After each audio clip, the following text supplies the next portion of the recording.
Bonjour tout le monde, soyez les bienvenus dans la vidéo de la pleine lune du 12 novembre, où il va être question d'une harmonique appelée la lune sacrée. Je vais vous parler des croyances et des dépendances. Voilà, des sujets qui correspondent bien à l'harmonique 17. Quand on additionne tous les chiffres de 12 novembre 2019, eh ben on obtient 17. Et la 17e carte, donc je vous la montre, c'est la lune. Voilà, la lune qui est décrite dans plusieurs livres des harmoniques, le grand livre des harmoniques, tome 1, tome 2, et puis aussi le manuel des cartes. On va un petit peu explorer le sens de la lune sacrée. Alors pourquoi croyance et dépendance? Voilà, la lune, en fait, comme harmonique, parce qu'on la retrouve aussi dans le tarot de Marseille, on la retrouve évidemment en astrologie, en tout cas dans le système des harmoniques, cette harmonique 17, elle va nous parler de notre lien avec l'invisible et avec le cosmos. Mais on peut observer sur l'image qu'il y a une espèce de crochet comme ça. Voilà, il y a le glyphe, ce que j'appelle le glyphe, c'est le dessin, et puis il y a ce crochet avec l'image de la lune derrière. Un petit peu comme pour nous dire qu'on a un lien avec la lune, ces fameuses influences, ces fameux cycles. À la pleine lune, il va y avoir des états de crise. À la nouvelle lune, c'est le moment de gestation. Eh bien, l'harmonique 17, elle nous dit tout simplement, vous avez un lien avec quelque chose qui est là-haut, qui est de l'ordre du cosmos, et puis qui agit sur vous. Voilà, donc c'est l'action de l'invisible. Alors là, je ne vous parle pas de magie, d'entité et de toutes ces choses. Je vous parle de l'action de l'invisible, sans forcément aller voir d'un côté ésotérique. Voilà, je vais rester assez terre à terre finalement. Alors c'est peut-être pas très approprié terre à terre, mais c'est vrai que quand on parle de la Lune, évidemment, mais on reste quand même dans quelque chose d'assez naturel finalement. Pour moi, la magie, c'est la réalité. C'est imbriqué, il n'y a pas de frontières. J'ai déjà abordé ça dans une pleine lune au mois de juin, juillet, je parlais beaucoup de ça. Et donc l'harmonique 17 va aller dans ce sens, c'est-à-dire tout ce qui nous relie au cosmos, à l'invisible, mais qui n'est pas irrationnel, si vous voulez. Voilà, c'est pas irrationnel, ça prend une tournure irrationnelle à cause de nous et de nos croyances. Et là, il y a de l'irrationnel, et il y en a beaucoup. Voilà. Donc je vais vous faire part d'un petit exemple que je vis depuis quelques jours, où j'ai décidé de changer mon alimentation. Voilà, j'ai complètement tout modifié, mais tout. Et j'ai pu constater à quel point on se nourrissait, non pas physiologiquement, basé sur des vrais besoins, mais sur des croyances. Exemple numéro 1, et puis après je m'arrêterai là parce que je ne vais pas tout vous détailler, je ne vais pas faire une vidéo sur la diététique, mais exemple numéro 1, le café. J'avais une dépendance, une fausse dépendance d'ailleurs, au café. Le matin, il me fallait mon mug comme ça. Si j'avais le temps dans la journée, je m'en faisais 2, 3 ou 4. C'était excessif. Et je croyais, voilà, j'étais dans la croyance, que sans ce café, je ne tiendrais pas le coup. Donc j'en buvais, et puis j'en rajoutais une grosse louche, évidemment. Tout ça pour obtenir quoi? Pour obtenir que j'avais pas plus la pêche qu'avant. Voire, j'étais même plutôt épuisé. Voilà. Alors en éliminant, enfin en diminuant, je ne l'ai pas éliminé parce que maintenant je bois le petit café 1 le matin et puis rien après.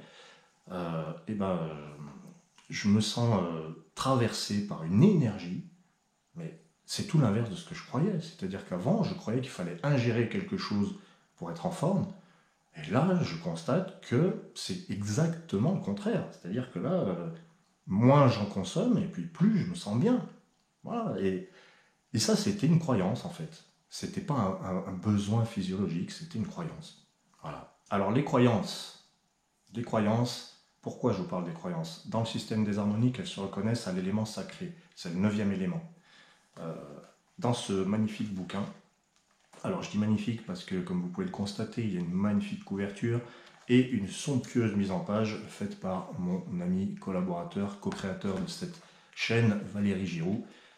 Merci à toi, mon ami, parce que ces bouquins sont magnifiques. Alors, c'était la parenthèse. Pourquoi je vous parle des croyances? Selon le calendrier des harmoniques, qu'on trouve dans ce bouquin, on va regarder à 12 novembre et on va voir l'élément sacré. Alors, il y a des calendriers qui sont là, qui sont magnifiques aussi. Élément sacré. Et donc, cet élément sacré est relié à ce que l'on croit. Je vais vous lire des petites parties pour que vous ayez bien le lien avec ce que je vais vous dire. Vous avez côtoyé les mystères des profondeurs, enterré vos morts, avez visité les souterrains, les profondeurs, et peut-être même l'enfer. Alors c'est un petit peu du fantastique là. Mais vous ressortez riche, infiniment plus riche que jamais. Vous avez renoncé à une vie illusoire pour vous consacrer à la vraie vie. Et là, ça devient intéressant. Vous voilà prêt à vous connecter avec les plans supérieurs. Vous êtes suffisamment humble pour voir les sphères célestes, mais vous vous respectez suffisamment aussi pour laisser circuler librement le flux de la vie. Vos lois sont écrites, le cycle est accompli. Voilà. Le sens de l'élément sacré en harmonique, toujours. Le sacré désigne un natif qui a besoin d'être en connexion avec plus haut que lui, de donner un sens à sa vie avec sa spiritualité. Il est donc question de croyance. Le sacré donne au natif un attrait pour la connaissance, la recherche de la vérité, de ce qui lui donne des certitudes, des repères, mais surtout la foi. Il usera de tout ce qui est en son pouvoir pour découvrir le sens de sa mission, s'il en a une, ou pour se rattacher au plan supérieur, car il a besoin de savoir, et à tout le monde de croire. Alors c'est intéressant pour l'époque à laquelle on vit. Voilà, les croyances, la vérité, le sens. C'est vraiment très philosophique finalement, cette lune sacrée. Donc elle nous dit quoi? Elle nous dit ce en quoi vous croyez vous dirige finalement et peut même avoir une attraction sur vous qui peut vous rendre dépendant. Alors je reviens un petit peu sur l'image de la carte, avec ce fameux crochet, ça peut être un lien un peu nocif, un peu de dépendance. Ça nous parle de nos addictions. Cette carte, quand on la sort dans les tirages des harmoniques, parle des addictions ou des croyances addictives. Moi, par exemple, avec le café. Bon, si j'ai pas mon café, etc. Mais ça, c'est un petit exemple. Parce qu'il y a des tas de choses, il n'y a pas que dans la consommation. Il y a dans les rapports avec les autres. Eh ben oui, mais il faut bien que je fasse comme ça avec elle ou avec lui parce que... Nanana. Et tout ça, c'est des croyances. Et on se met dans une relation de dépendance. Et on dépend soit de quelqu'un, soit d'un aliment, soit, encore pire évidemment, d'une substance, évidemment. Voilà. Donc l'élément sacré, il y a aussi des gens qui sont nés avec l'élément sacré. Et là, donc, je vous laisserai découvrir sur le site, il y a peut-être moyen de connaître votre élément, en tout cas déjà en demandant votre thème de naissance ou le thème de l'année. Il y a un sage qui sommeille en vous, un instructeur. Ça, c'est pour les gens qui sont nés avec l'élément sacré. Les harmoniques sacrées veulent être guidées par plus grand qu'elles, par une loi qui est au-dessus d'elles, afin de pouvoir lui faire confiance en toute sérénité. Alors, je vous lis l'élément sacré, parce qu'il nous concerne tous. Et j'ai envie de vous dire, c'est un petit peu ce qui se passe en ce moment pour tout le monde. On a besoin de ça. Ce n'est pas que les gens qui ont l'harmonique sacrée, évidemment. Elles viennent apporter un cadre, une structure. Elles ont besoin de croire en quelque chose, d'avoir des convictions, des repères. L'humilité est une grande qualité des harmoniques sacrées, une humilité qui peut devenir, si on y prend garde, de la modestie ou du manque de confiance. Volonté, détermination, l'harmonique sacrée ne baisse pas les armes facilement et se bat pour ses idées, qui sont le plus souvent engagées, militantes, c'est pas une mission pour elle. Vous recherchez le droit chemin et l'alignement parfait avec votre vérité intérieure. Voilà de quoi nous parle l'élément sacré, en fait. Sa grande force est son authenticité à toute épreuve, il n'y a jamais de faux semblants. Et je tenais à vous lire cette dernière ligne, parce que les faux semblants, on en a toute la journée autour de nous. On nous fait croire des tas de choses, on nous balance de la pub, on nous balance de la technologie, de la consommation à volonté, et il va y avoir une espèce d'addiction à ces choses-là. Et on va rentrer dans des habitudes. Mais on va se déconnecter, justement, de notre être intérieur, et puis de notre intuition, et de nos ressentis. Et il n'y a rien de magique là-dedans. Je parle vraiment de nos instincts, de nos ressentis, de nos visions. Comme les animaux, dire le chien qui flaire à des kilomètres et des kilomètres si quelqu'un de sa famille est en danger. Voilà, c'est bien connu. Les animaux ont gardé ça, cet instinct. Mais nous aussi, on l'a. Sauf que, je pense que ça peut être recouvert par des couches et des couches et des couches de mental, de la société et de tas de choses comme ça qui nous leurrent en fait. On se leurre, on se trompe, on est on se leurre nous-mêmes, souvent, c'est soi-même, le créateur du film qu'on a dans notre tête. On est des grands cinéastes, donc on va créer une réalité et puis on va la vivre intérieurement. C'est la vie intérieure selon la lune dans le système des harmoniques, évidemment.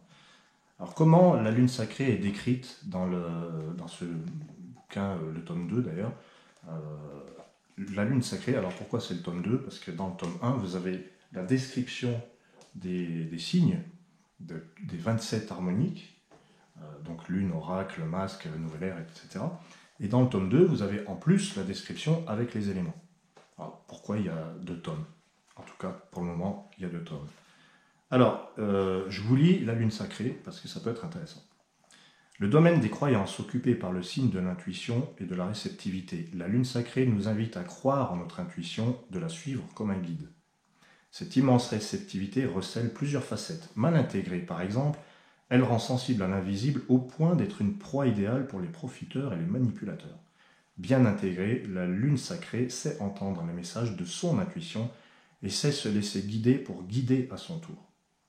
La lune sacrée désigne aussi le devoir de se régénérer, de savoir renaître de ses cendres, un peu comme le phénix, ça fait partie de la même famille. Elle permet de se connecter à un savoir supérieur en prenant le chemin de l'intuition, du ressenti, de la vie intérieure. Elle invite aussi à faire preuve de discernement entre l'imaginaire et l'intuition, entre les peurs et les illusions. Alors, intéressant parce que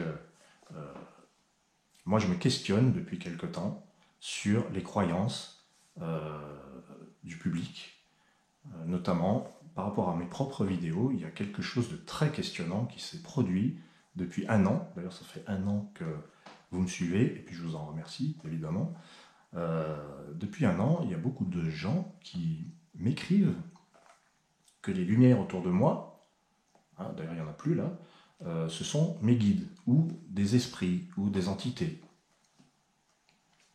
Bon, alors j'ai fait une petite... voilà, j'ai parlé de ça un peu dans une des lunes en juin, je crois, et je dis non, c'est un trucage. C'est un trucage. Voilà. Donc je ne suis plus guidé, il n'y a plus de petites lumières. Voilà. C'est dommage, mais. Donc je me questionne, je trouve ça très questionnant. Voilà, je ne sais pas pourquoi, des gens pensent vraiment que ces effets sont d'une magie, tiennent d'une magie, ou je ne sais pas. Alors, j'ai demandé à mon ami, collaborateur, co-créateur, frère spirituel, d'enlever les orbes parce que c'est pas le propos. Donc là, ça l'est en l'occurrence, mais c'est pas le propos des harmoniques. Ce jeu de cartes n'est pas là pour vous faire croire à des choses pareilles. C'est pas possible. Pour moi, les orbes, elles sont à l'intérieur, elles sont dans notre corps qui nous remercie parce qu'on le nourrit intelligemment. Et voilà, la magie, c'est la réalité. Les harmoniques ne sont pas un jeu de cartes magique, c'est un jeu de cartes qui vient intégrer la magie de tous les jours. Voilà. C'est comme ça que je vois la lune sacrée aussi. Différencier le vrai du faux. C'est aussi simple. Enfin, moi, ça me questionne parce que ça me montre en tout cas qu'on est tous créateurs de sa réalité et qu'on voit ce qu'on a envie, y compris moi, je vois ce que j'ai envie, tout le monde voit ce qu'il a envie, mais c'est là le danger, c'est le danger de la lune et de l'addiction et de la croyance. On croit que voilà, on va apparaître des choses. La magie, j'y crois, mais c'est pas ça pour moi. Pour moi, c'est pas ça la magie. Pour moi, c'est vraiment quand on se sent bien, quand on fait l'expérience de l'amour, quand on rencontre quelqu'un de... D'ailleurs, au sujet de la dépendance, là aussi, il y a encore tout un chapitre à écrire là-dessus. Parce que la lune sacrée ne parle pas que de l'alimentation, elle parle vraiment de la vie intérieure au sens vaste. Voilà, donc il y a vraiment beaucoup de choses à définir là-dedans. Voilà, donc cette lune sacrée, elle nous parle aussi de notre magie intérieure, de nos perceptions, de, effectivement, notre lien avec le cosmos, mais c'est vers ça qu'on doit tendre. C'est notre lien à l'invisible, oui, mais pas à n'importe quel invisible, pas à n'importe quel prix. Le lien à l'invisible, c'est ce qu'on ne voit pas. C'est peut-être pas la peine d'aller bien plus loin que ça, c'est ce qu'on ne voit pas. Il y a des choses qu'on ne voit pas, et puis il y a des choses qu'on voit.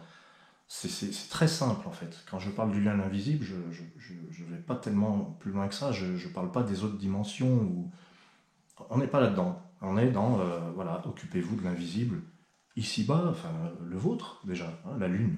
Elle est vraiment fascinante, cette harmonique, parce que elle nous dit qu'on est lié, on n'a peut-être pas bien le choix, hein, on a un lien qui est une sorte de dépendance entre guillemets, mais c'est pas une dépendance du coup. Ça devient une dépendance quand on rentre dans un cercle vicieux et qu'on croit que bah, tous les matins il faut faire ci, tous les après-midi à telle heure il faut faire ça, il faut manger cela. Enfin voilà, c'est quand on n'écoute pas en fait notre corps. Parce que la Lune aussi symbolise le lien avec tous nos liquides. On est fait à je ne sais pas combien de pourcents d'eau, de liquide, et la Lune a un impact sur l'eau. Donc il est là le truc. Donc dans celui-là, dans le Grand Livre des Harmoniques tome 1, donc toujours pareil, fait par mon ami Valérie, qui a fait une superbe couverture et une mise en page tout à fait... enfin moi je m'en lasse pas. Je m'en lasse pas du tout. Et pour ce qui est de la Lune, alors là par contre, c'est modestement, c'est moi l'auteur qui écrit. Je vous parle de la Lune et puis je vous parle de son action sur l'eau, les marées, le psychisme, les animaux, relie l'instinct des êtres vivants dans une grande communion invisible. Le symbole, ça va être la louve. Alors oui, j'ai pensé à une louve à cause du dessin. Il s'agit en fait des peurs de l'être humain face au danger de sa face sombre et de son propre inconscient. C'est parce qu'on a peur, peut-être qu'on va s'accrocher à des choses, à des dépendances. On a peur. Le loup est le symbole de la régénération et de la renaissance dans le sens qu'il dévore et tue le disciple profane pour laisser émerger un nouveau disciple, spirituellement plus élevé. On en parle beaucoup de cette spiritualité. Mais c'est pourquoi, hein, c'est une quête de vérité finalement. En alchimie, le loup représente le loup gris ou l'antimoine, le principe qui consiste à dévorer l'or, à le racheter afin de le purifier. Hein, le loup, c'est important là-dedans.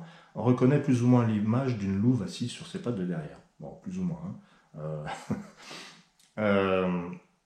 Voilà, alors après, l'harmonique 17, symbolisée donc toujours par la louve, voit dans la nuit, est à l'entrée d'un monde mystérieux, celui de l'inconscient, de la vie nocturne, un monde intérieur qui nous échappe et qui rejaillit à travers le sommeil, les rêves, les peurs, les symptômes de notre corps.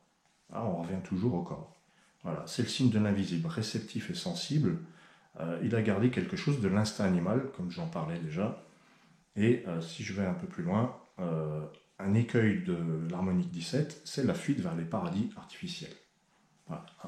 Petite référence à les orbes qui ne sont pas réels. C'est un paradis artificiel, ça.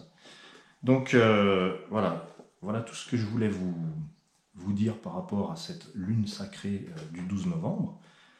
J'espère que ça vous a apporté des pistes. Qu'est-ce qu'il faut en retenir? Eh bien, nous sommes créateurs de notre petit monde intérieur. Nous sommes des êtres reliés au cosmos, donc avec un environnement, avec des choses qu'on va ingérer, des choses qui vont avoir un impact qu'on ne voit pas. Si on le crée dans notre mental, eh bien, ça va donner une catastrophe, ça va donner de la fatigue, ça va donner de la dépendance, ça va donner des dépendances. Alors qu'on a la chance inouïe d'être relié à cet astre magnifique. Alors il y en a qui disent qu'elle n'a que de mauvaises choses, voilà, croyance, hein, toujours. Voilà. Bon, le symbole de la Lune en tant qu'harmonique, c'est donc le lien avec votre intérieur, votre invisible, votre intuition. Et puis juguler toutes ces peurs et angoisses qui viennent finalement de l'intellect, quoi. Voilà. Si vous calculez vos 3 harmoniques hein, sur le formulaire de calcul, dans le site Livre des harmoniques, vous aurez peut-être la Lune qui apparaît en première, deuxième ou troisième position. Voilà, ça peut arriver. Donc je vous invite à faire le calcul, ça vous donnera des pistes sur votre lien à votre intériorité, à vos visions, à ce que vous construisez comme monde imaginaire. Alors, parce que l'imaginaire, la magie, le romantisme, c'est aussi ça. On a besoin de rêver, évidemment. On a besoin. Pour moi, ce jeu de cartes, c'est ma source d'inspiration. Vous en doutez bien. Voilà, je vous embrasse tous, je vous remercie, et puis je vous dis à bientôt pour d'autres vidéos, et puis d'autres belles histoires. Voilà, j'aime bien raconter des histoires.